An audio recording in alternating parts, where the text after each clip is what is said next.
In primetime news this evening, courtroom chaos. Prisoner stages daring escape, leaving authorities in shock. A disaster waiting to happen. Residents want Junction Main Road fixed. And former finance minister warns changes to laws on financial crimes. Good evening and welcome to primetime news on air and online at onespotmedia.com. I'm Archibald Gordon. And I'm Janella Precious. A special welcome as well to our viewers on TVJ International in the Cayman Islands. Now, for a preview of what's to come in business news, here's Anthony Lugg.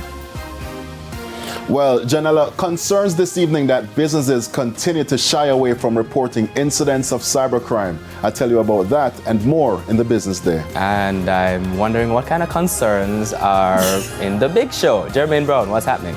Well, no concerns, Archie, but some good news. Well, a former Jamaican Prime Minister is to be inducted into the Jamaica Cricket Hall of Fame. We'll tell you who a bit later on. Is it that you call it the big show only when he's here? Yeah. I know he likes him. And Romain is also here with a preview of the weather report and forecast.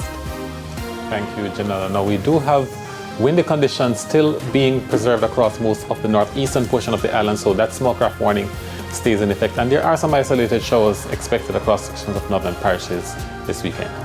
Do we mistake the windy conditions with Christmas breeze, or is it too early? No, it's Christmas breeze. Okay, yeah. It's Christmas breeze.